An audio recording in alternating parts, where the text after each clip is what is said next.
Okay everyone, this is Avatar Stage 7 and I'm back again to talk to you about whether you should play ESO in 2021, and this is more for new and returning players who might be considering whether they want to get back into the game. Well, there are pros and cons, of course, to the game even at this point in time, so we're going to really go and work through the pros first. First off, there's a really massive player population in ESO.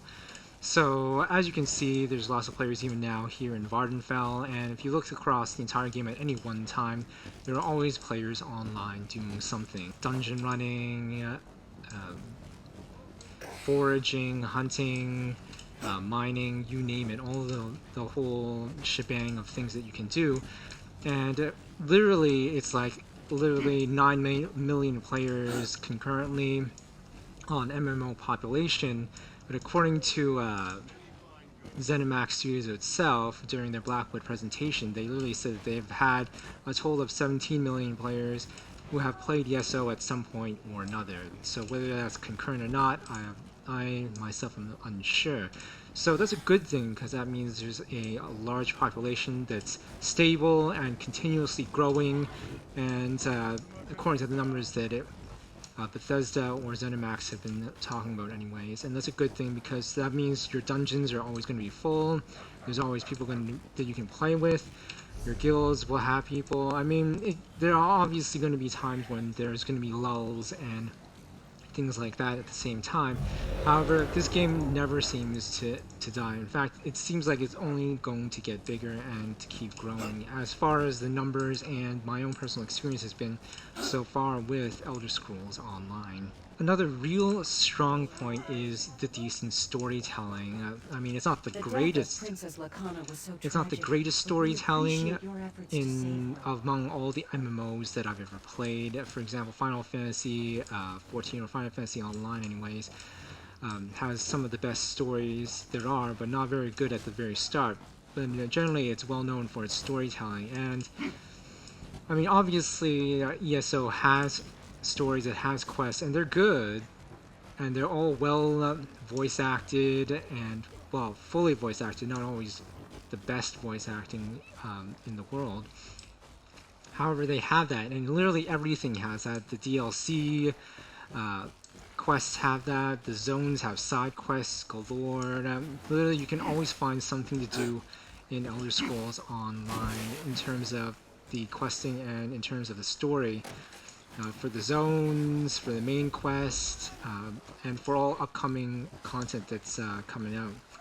One of the best story quests or storylines is the Orsinium DLC. So if you go to Rothgar, that's definitely going to be one of the best stories, and I played through it before, and it is quite interesting, quite twisty, that one. So definitely worth a shot to go to Rothgar and to begin the Orsinium DLC quest by starting the quest from the quest giver, who almost appears everywhere in any of the Alliance capital cities. Another great thing about Elder Scrolls Online is that the gear grinding is really low. So after you've levels your character to maximum CP 160 and beyond, like, your gear is always going to be stuck at the maximum of CP 160, and so that's the gear cap level. So unlike games like World of Warcraft or Final Fantasy Online, where if there's a new hatch or update, I'm not really quite sure about Final Fantasy Online, it's been a while. I know for World of Warcraft, for example, and some other MMOs, the gear cap can sometimes keep going up, so it's a vertical progression. So every time the new update comes out, the gear level goes up, and then you have to regrind new dungeons to get new high level gear, otherwise you're eventually going to become out of date.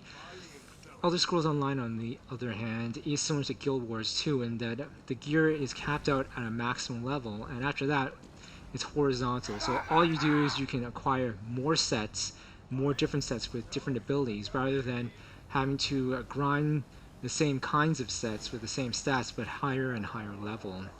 So there's a lot less work for the casual player, which is what I tend to be more in favor of personally. I'm not a raider really, but I can, if I want, raid periodically. And that's a good thing because that allows more casual players and more, more of the average players to have a chance to really get in and explore the stories and the quests of Elder Scrolls Online. And that's a huge, huge advantage for this game, which is probably also a reason why it continues to grow year after year. Not to mention, of course, the fact that also the decent storytelling in an MMO makes it stand out from a lot of the other, Eastern MMOs that are all about, fluff and action and appearances, but has no story and has no real or significant end game. Another huge advantage of Elder Scrolls Online is the fact that price inflation and market prices of goods and gear and crafting materials is not insane. The story of one of my friends told me before about Star Wars: The Old Republic. Some of their high-level augmentations, for example, cost 300 million credits, which is a lot of credits to grind. So things in Elder Scrolls Online are not quite that expensive, really. Let's see. So some of the most expensive things I've ever seen on Tamriel Trade Center (TTC) have been as high as 50,000 for Briarheart gear, which is an extremely popular stamina and DPS set. You can see that some of these other more rarer set items, for example, can run in the 30,000s. And I've only seen people try to sell style motifs for about 150,000. So there's never been anything so crazy where you have to spend 300 million credits in a game or 300 million gold just to buy something. The only other expensive things in game are 1 million gold to buy a house, but not all houses in ESO are purchasable with in-game gold, of course. So that's another massive advantage of Elder Scrolls Online that I think is a pro, is that you don't have to grind gold like crazy. So what else is there that's a pro for this game? Well, the support for Elder Scrolls Online is pretty decent. I've used it before periodically for some minor issues and whatnot. As long as your issue is not something to do with, breaking ULA terms or botting or anything like that.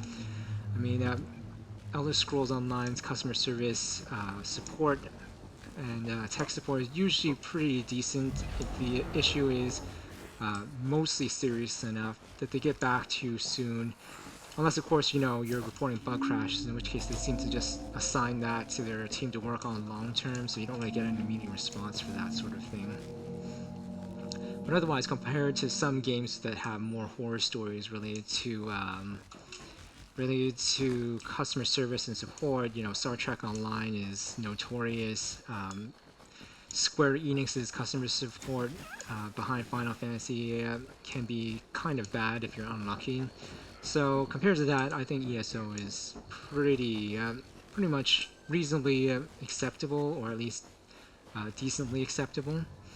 So another pro for Elder Scrolls Online is also the PvE content. So for newer players or beginner players who are, just getting into the mechanics and learning the system, the combat in Elder Scrolls Online is actually pretty easy, reasonably challenging when you're facing groups of or mobs of enemies, such that you're never really bored of the combat necessarily.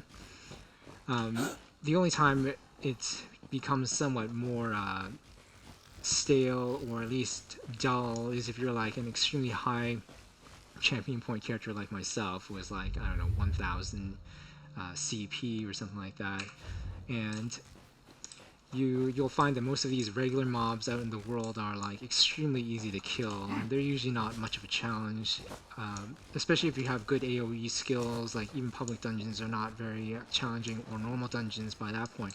But if you're not at the high end level of playing the game with your character at max champion point level, max level, then the PvE content is pretty reasonable, pretty good, especially with the action combat system that Elder Scrolls Online uses.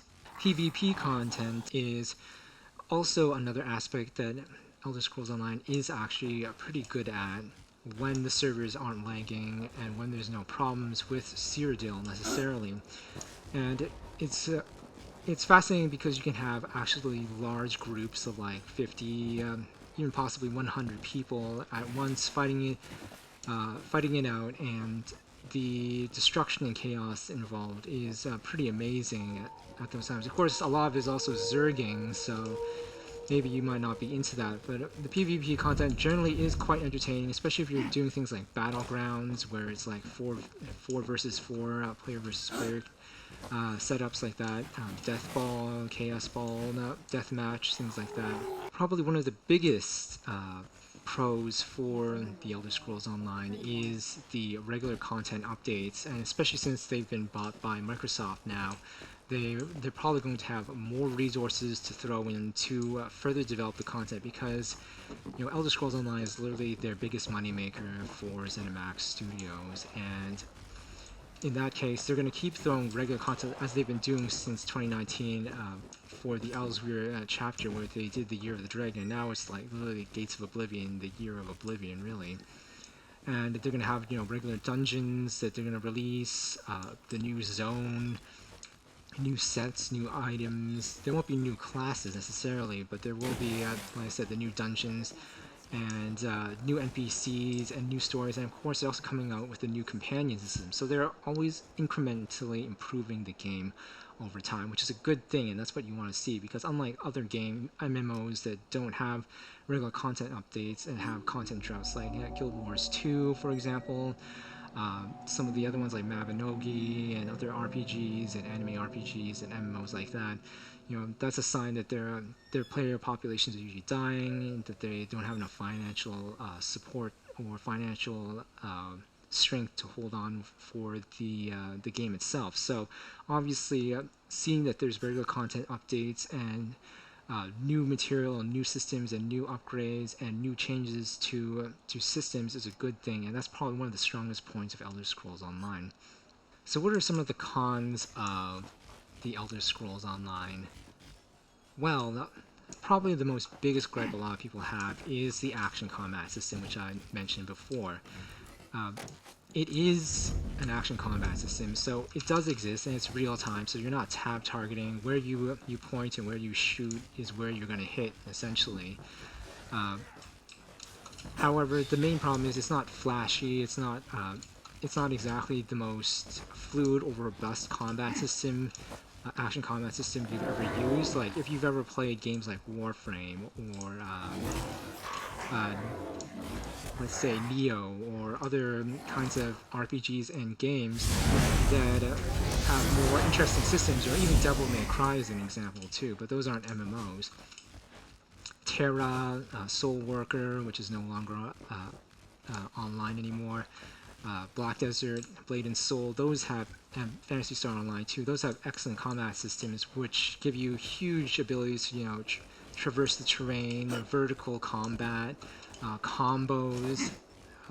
Elder Scrolls Online doesn't have any of that, really. It's really just light attacks, heavy attacks, weaving light attacks between your skill abilities to engage enemies necessarily. So it's a bit more clunky, it's less fluid, and it turns off some players who've come from those kind of MMO games, or Eastern ones are particularly well known for their action combat systems.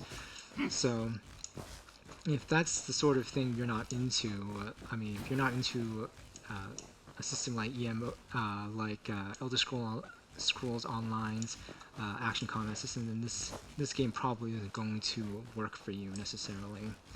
Now, just as I said, PvP is one of this game's strong points. It's also one of its weak points, because the ability to have 50, 100 people on each side duking it out also means that there's huge server performance issues, which is why the next updates coming up this year are aimed at trying to reduce server load problems by adjusting champion point system to have less background calculations. And that's been one of the main problems with Citadel's PvP and accessing these servers here. Also, one of the reasons why I don't play PvP is because it's often very laggy when you start engaging in those massive 100 versus 100 fights, which do happen, especially if you're in maybe like the lock servers here where it's full all the time. And obviously there's lag, or you could even be kicked out of the server if it's bad enough, or be able to unable to connect necessarily to those servers. So, like I said, those are one of the biggest complaints in terms of the PvP area of ESO being literally sometimes unplayable or extremely low frame rates for some players who enjoyed that sort of thing. In addition, the meta for PvP may also be changing in the upcoming updates of 2021, where the champion point system is being, like I said, changed such that baseline characters who hit level, by the time they hit level 50, will have a huge amount of hit points, larger magic and stamina pools, making them harder and harder to kill, making PvP in champion point servers such as Alliance Locked and Standard to be quite difficult because it'll take too long to kill people, even on one-on-one maybe. And so it's possible that in 2021, after the champion point system is changed to champion point system 2.0, that more PvP will be happening in the no CP and below level 50 PvP servers. So that's another thing to keep in mind. Another con with the Elder Scrolls Online game is maybe, perhaps from my point of view, its cosmetics. It's definitely not going to be one of the most glaring or bright or flashy kind of cosmetics. Like literally, this is the kind of cosmetics I'm currently using. I mean, there are other ones as well that exist, I believe, in the Crown Store, for example, some extremely vibrant skins and whatnot. But if you're comparing this to games such as Guild Wars 2 or some Eastern MMOs where the cosmetics are extremely flashy or bright, or even Path of Exile is a good example of extremely graphically intensive cosmetics, then you're going to be sorely disappointed with Elder Scrolls Online, because from my point of view, the cosmetics in this game are not exactly very bright or flashy. I've only seen some skins that are somewhat animated. Mostly, you're not going to find very much animation. Like, even the most animated gear I have is Opal gear, and that's, you see on what I have here on my staff here, is literally the extent of most of the style motifs or special animated cosmetics that are available in Elder Scrolls Online. Of course, there are some others that are like some seriously high quality skins, but they're, like I said, compared to other ones that I've seen in Guild Wars 2, it's like really nothing. The only other con that I can say with Elder Scrolls Online is the graphics. So right now I'm running a GTI 1660 and Titanium anyways. And I've had to turn the shadows down, obviously, because it's only a mid-range graphics card. Even with a high-range graphics card, you may consider the graphics in Elder Scrolls Online to be somewhat dated. I mean, they're certainly not as old-looking as some other games like Star Wars, The Old Republic, for example, or like Dungeons and Dragons Online. But definitely the graphics in this game are dated because it came out in 2014. I don't think they've really changed the textures that much.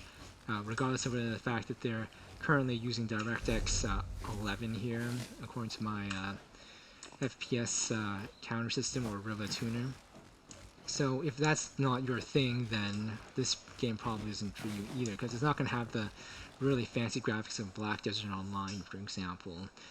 But certainly, compared to the graphics of Guild Wars 2, Elder Scrolls Online is probably far better than that. So I guess the question becomes, is Elder Scrolls Online worth playing or subbing in 2021 for the new or returning player?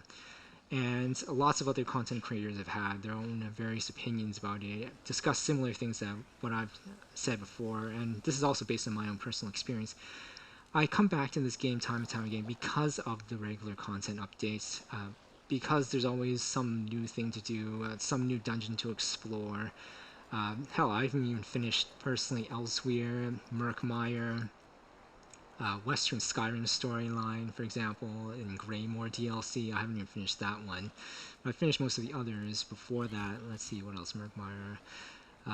Some of the recent dungeons I've done as well. So even I, who am semi-casual, I mean, I've played this for many hours already, like several years now, and even I haven't completely finished everything in the game. I haven't done Maelstrom dungeons or Dragonstar Arena necessarily. I have done a little bit of Black Rose Prison, And that's what keeps me coming back to this game is obviously the constant amount of content, and that content is what gives life to an MMO game. Unlike a lot of other MMOs that have pretty much crashed and burned and had their populations decline, like Terra or Mavinogi or other such MMOs, this game continues to keep growing and continues to have more and more content being pushed out, and I see that it's only going to continue in the foreseeable future after, ZeniMax was purchased by Microsoft, so they're going to have lots of more big pockets to draw on in order to keep creating more content.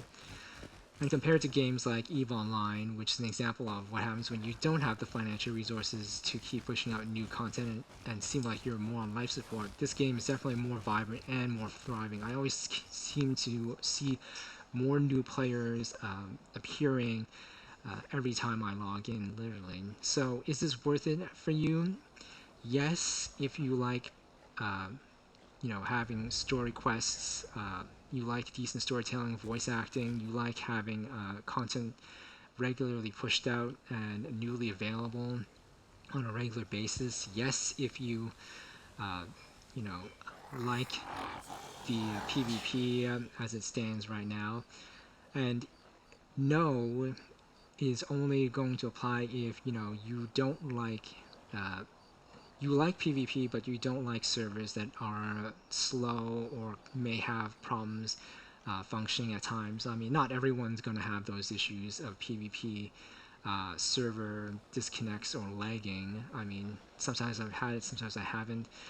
Uh, and you may not want to be invested in this game if you're really into high quality and highly animated cosmetics, the sort that you might find in Guild Wars 2 or Eastern MMOs. So, and you might not also want to go with this game if you're really used to high action, high octane combat systems such as from Black Desert Online, Terra, Vindictus, or Warframe, for example. That's not really an RPG, but it's a pretty heavy duty action combat system there too. So those are really the top reasons for and against whether you should play or sub to ESO in 2021.